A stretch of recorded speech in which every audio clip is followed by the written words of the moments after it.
எல்லோருக்கும் வணக்கங்க. இன்னைக்கு பேச வேண்டிய டாபிக் வந்துட்டு கர்ப்பமும், காக்கா வலிப்பும். நெறைய பேர் பயந்துன்னே இருக்காங்க. இது மாரி நான் வலிப்பு நோய் உள்ளவனு, என்னால குழந்தை பெக்க முடியுமா? அது ஊனம் இல்லாமல் வருமா? நான் ஒரு தாய்மை பெற முடியுமா? அப்படின்னு பயந்து ரொம்ப நாளா இருக்கிறாங்க. யாரும் எனக்கு தெளிவா பதில் சொல்லல ஐயா. நீங்க கரெக்ட்டா கொஞ்சம் சொன்னீங்கன்னா, நான் கொஞ்சம் சந்தோஷமா இருப்பேன். அப்படின்னு சொல்லிட்டு அந்த லேடி கேட்டுக்கிறாங்க. இப்ப நான் அத விளக்கமா சொல்றேம்மா. அவங்க என்ன சொல்றாங்கன்னா, நான் கிட்டத்தட்ட ஒரு 10 வருஷமா சின்ன பல்லேருந்து எனக்கு காக்கா வலிப்பு இருக்கிறதுனால, நான் 10 வருஷமா மாத்திரை சாப்பிட்டுருக்கிறேன்.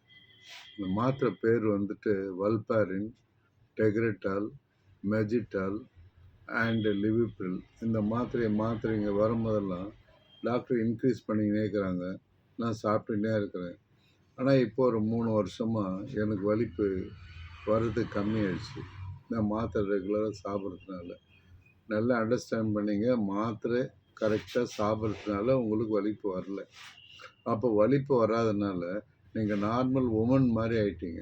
நார்மல் வுமன் மாரி நீங்க பயந்துன்னு வந்துட்டு, நான் கன்சீவ் ஆவணும், பீரியட் வருமோ, கரெக்ட்டா டெலிவரி ஆகுமோ, இல்ல சிசேரியன் வருமோ, இல்ல குழந்தை செத்து போகும்.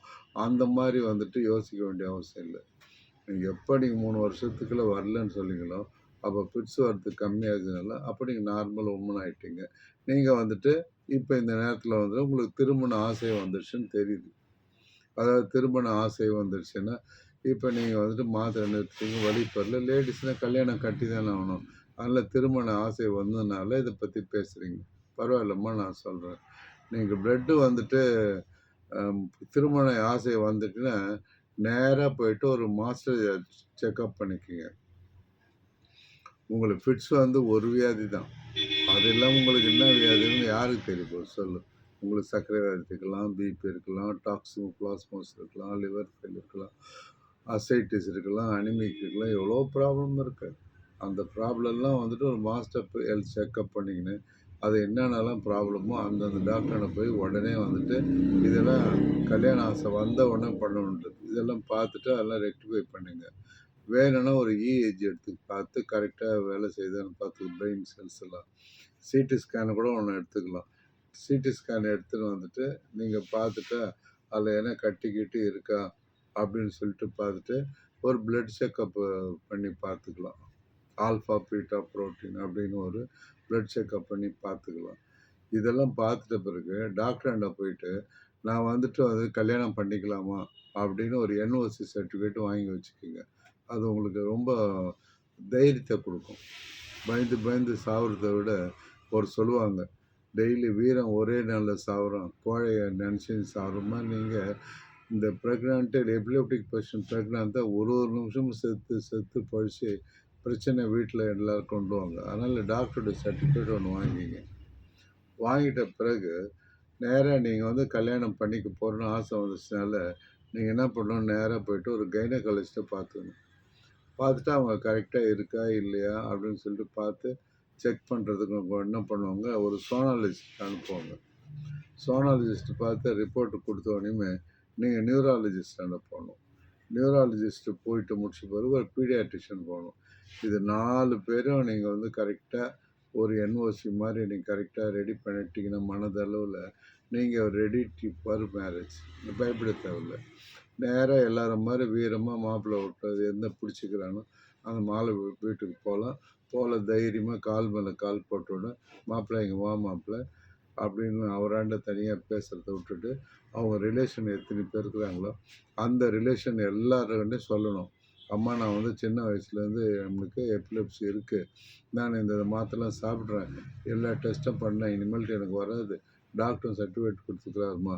அதே மாரி உங்க பையனுடைய மாஸ்டர் செக்கப்பும் ஒரு ஸ்கேனும் எனக்கு குடுத்தீங்கன்னா நல்லாயிருக்கும். கல்யாணம் ப்ரொசீட் பண்ணலாம். ஆனா, எக்காலத்தையும் இத கேட்காம உடனே கல்யாணம் பண்ணிக்காதீங்க. கல்யாணம் பண்ணிக்காதீங்க.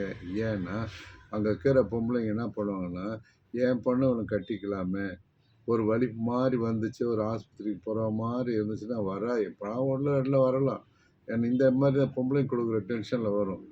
அந்த மாதிரி டென்ஷன் நேரத்தில் நான் அதை கட்டிக்கலாமே, இதை கட்டிக்கலாமே, இதை கொண்டுக்கலாமேன்னு மாப்பிள்ளை மனசை மயக்கிறது இல்லாமல் உங்கள் மூளை வந்து மாற்றி பைத்தியக்கார மாதிரி பிழுத்துக்குழி மாதிரி ஆகிடுங்க.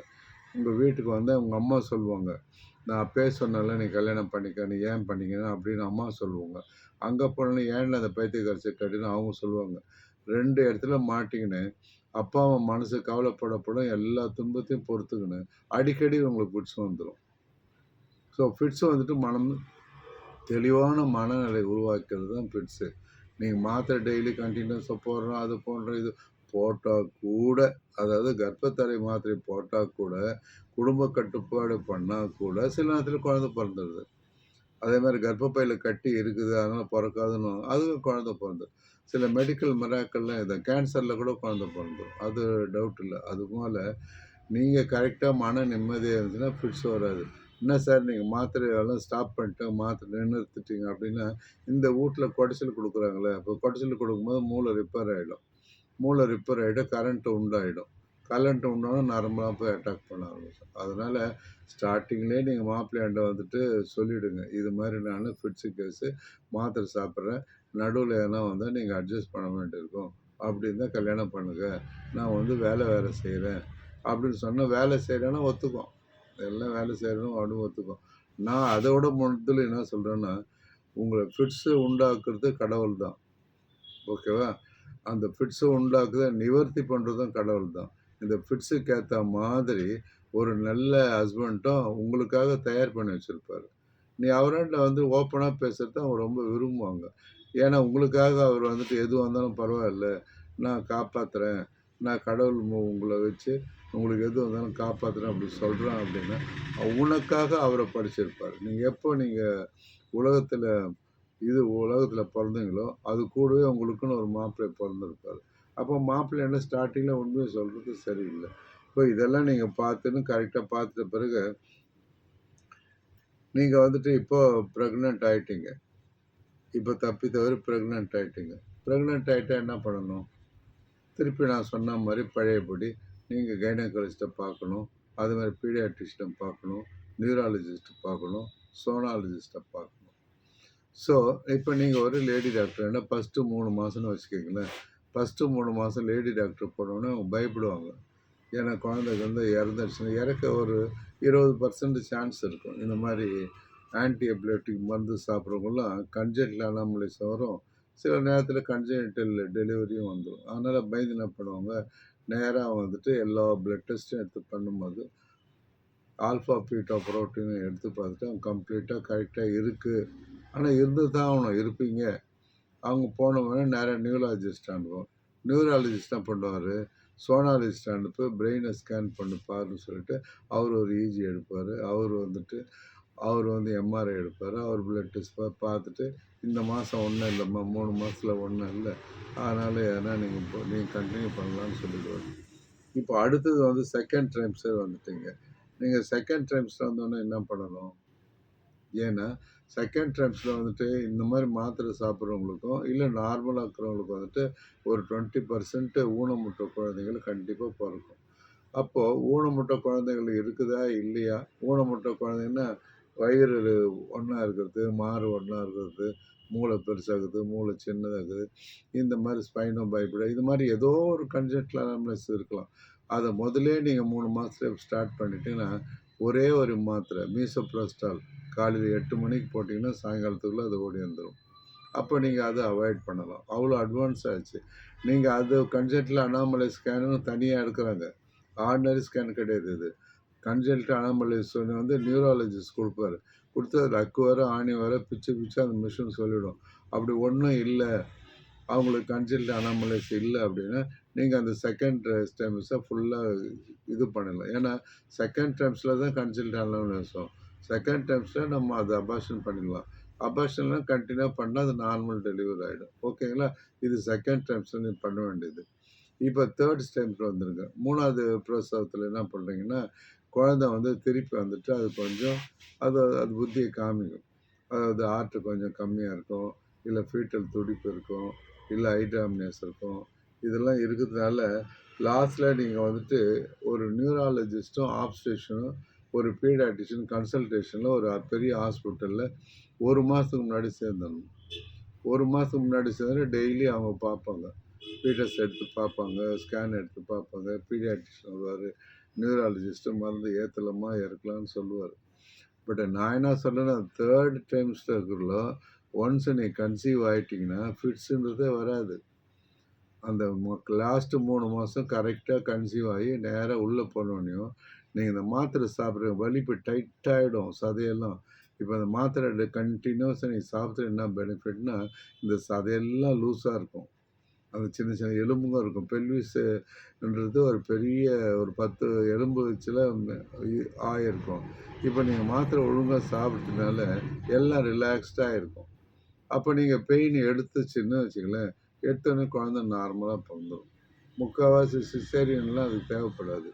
கரெக்டா நீங்க மாத்திரை ஒரு நாள் விட்டு ஒரு நாள் சாப்பிடாம, கரெக்டா நான் சொன்ன மாரி கைனகாலஜிஸ்ட்டு, ஆப்ஸ்டிஷியன், நியூராலஜிஸ்ட்டு, பீடியாட்ரிஷியன் இவங்கலாம் பார்த்து, ஒரு மெத்தடிக்கலா நல்ல குழந்தைய பெத்தெடுத்து இந்த உலகத்த வாழ்ந்து காட்டணும். எனக்கு ஃபிட்ஸ் வரல மாரி என் குழந்தைக்கு ஃபிட்ஸ் வரக்கூடாது.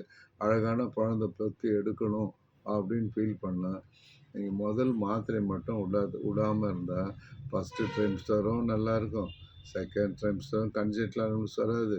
3வது வலி வந்தாலும் நீங்க குழந்தை வந்துட்டு லேசா எடுப்பீங்க. ஆனா, அந்த நியூராலஜிஸ்ட்ட சொல்லிடணும். சார் இது மாரி நான் ப்ரெக்னென்ட் இருக்கிறேன். திடீர்னு வலி வந்தா என்ன பண்ணுறதுன்னா, நியூராலஜிஸ்ட்டு அந்த டெலிவரி நேரத்தில வந்து உட்காந்துன்னு, உங்களுக்கு மேக்ஸிமம் வந்து அப்படி வரா மாரி இருந்துச்சுன்னா, கார்பமசின் அப்படின்றது ஒரு 50% ஏத்துவாங்க. நல்லா தெரிஞ்சுங்க. இந்த சாப்பிட்ற மாத்திரை எதுவும் குழந்தைக்கு உள்ள போயிட்டு எதனா அஃபெக்ட் பண்ணி, மூளை கோளாறு ஆயிடுமா? ஆவாது. அந்த மாரி மாத்திரை. அதனால நியூராலஜிஸ்ட் வந்து கார்பமசின் அப்படின்னு 50% ரெடி பண்ணி வச்சுக்குவாரு. அதுக்குள்ள நீங்க நார்மலா ஆம்பள குழந்தை பெத்தெடுப்பீங்க. அவருடைய தேவையும் படாது. பீடியாட்ரிஷியன் தேவையும் படாது. கைனகாலஜிஸ்ட் ஆயாவும் டெலிவரி பண்ணிடுவோம். இதெல்லாம் மெயினா பயத்த விட்டுட்டு, கரெக்ட்டா இந்த பிளட் செக்கப் பண்ணிட்டு, உங்களுக்கு ஒரு நோயும் இல்ல அப்படின்னு கன்ஃபார்ம் பண்ணிட்டு, மாத்திரை கரெக்ட்டா பண்ணி, எபிலெப்சி வராம ஒரு 3 மாசம் பார்த்தீங்கன்னா, எல்லாருக்கும் குழந்தை பிறக்க ஆரம்பிக்கும். நீங்க குழந்தை பிறக்கும். என்கிட்ட 7 குழந்தை பிறந்த ஃபிட்ஸு கேஸ்லாம் இருக்கு.